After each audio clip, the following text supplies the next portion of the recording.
Only kidding, believe me, only kidding. I have some information here for you, and the thing with this group is the information that I have is somewhat hot off the press because we had a board meeting last night. I've been sharing this information with groups all over the district, and of course the packet that you have is on the front, our state report card. Does everyone have a packet? Okay, one. How many we need to? Oh, okay. Get some coffee here. It's been one of those mornings, hasn't it? Right? The front of this packet is our state report card. I'm going to briefly go over that. The back page of that report card is a document called the CUP report, C-U-P-P. I want to go over that pretty extensively. The third page would be similar district groupings. All right? And the back page is levy scenarios. Now again, as I said, the news or the information I have today for you is hot off the press because we had a board meeting last night. And how many people in here have heard that we've been talking about levies, upcoming levies? Everyone? Okay, good. We've been having this discussion for approximately 4 months, and of course there's two questions always when it comes to levy is when are we going to put it on the ballot and how much is it going to be?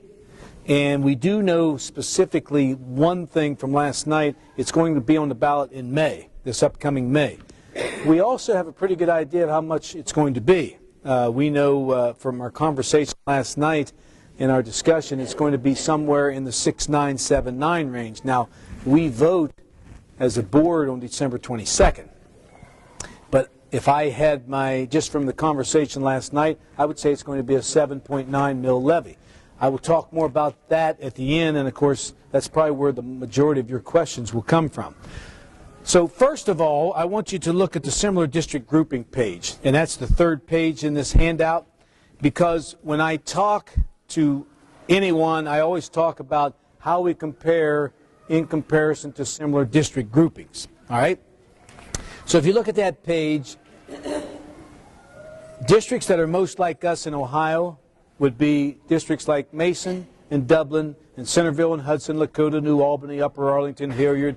You can read that list. There are 20 different districts that the Department of Education says these are the districts that are most like Olentangy.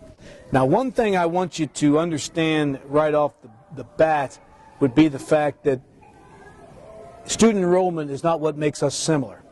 In fact, if you look at this ADM, that column that says average daily membership, you will see a district, the largest one in our similar district group is Lakota, for example, at 17,000, all the way down to Kinston at 3,140.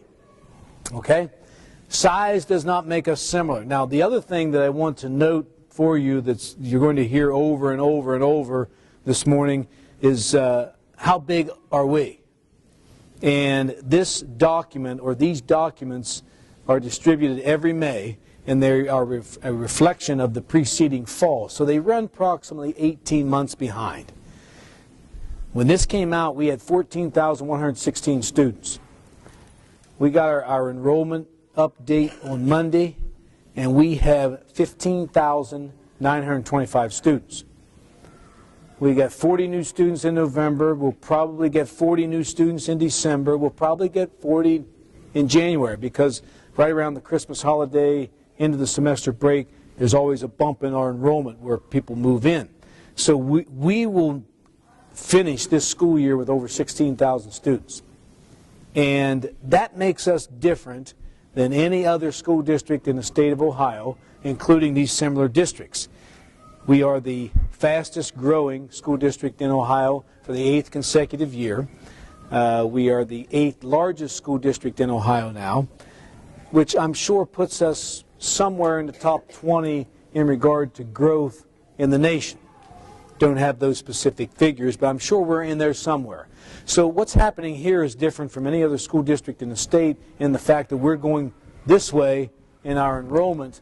And if you followed the governor's race, now I know I'm jumping around here a little bit, but if you followed the governor's race of, most of you probably have forgotten about it by now, or wanted to forget about it. But if you recall, there was a big issue in that governor's race. What was the major issue of that race, by the way? Anyone remember? Loss of jobs. Yeah. And there was a number in there that was thrown around. Anybody remember that? Like 400,000, I think, was the number.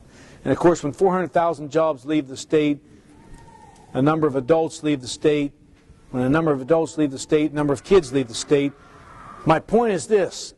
Most school district, and I would venture to say 95%, I don't know how many exactly, most school district enrollment has either flatlined or gone down. We're one of the few. We are the only one that's growing at 1,000 students a year and continue to do that, which makes us very different from every school district, including our similar districts.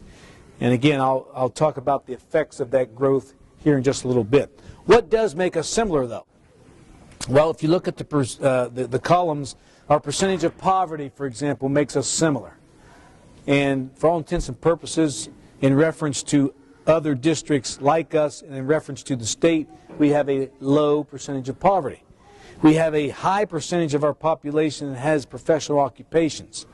We have a high median income. We have a high percentage of our population with college degrees.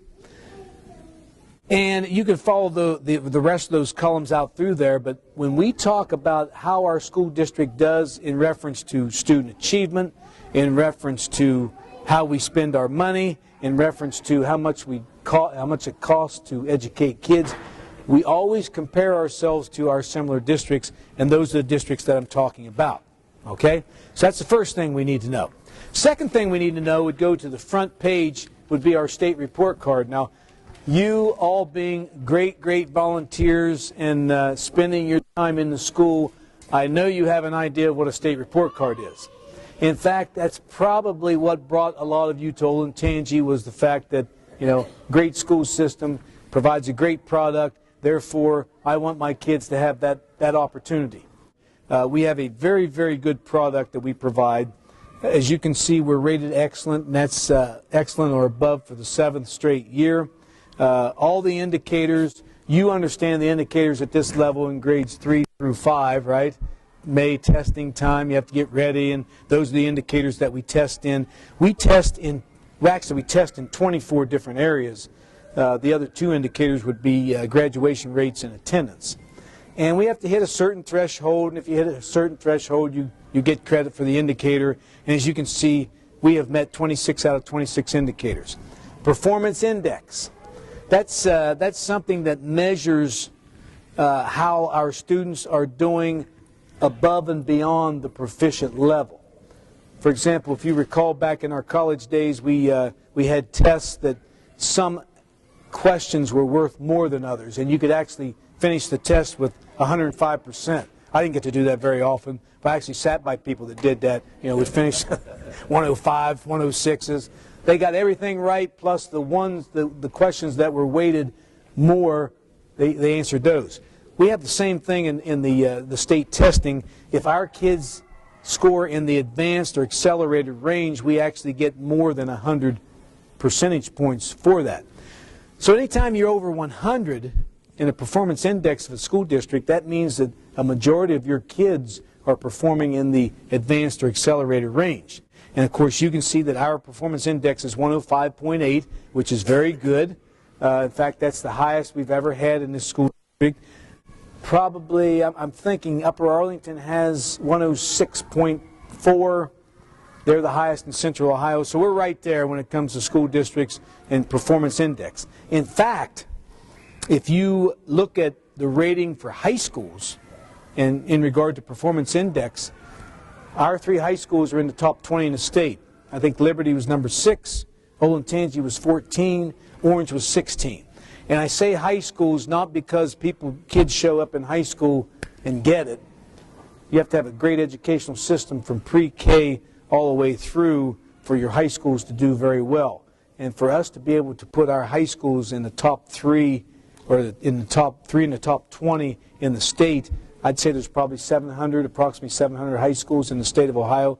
That says a lot about our educational system. And this is a very good one.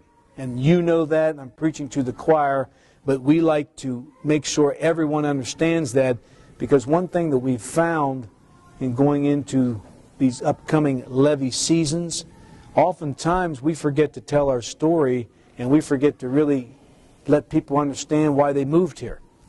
And in Olentangy, I don't know how many of these I've done. I've done a lot of them. But I hear loud and clear, people move here for the educational system.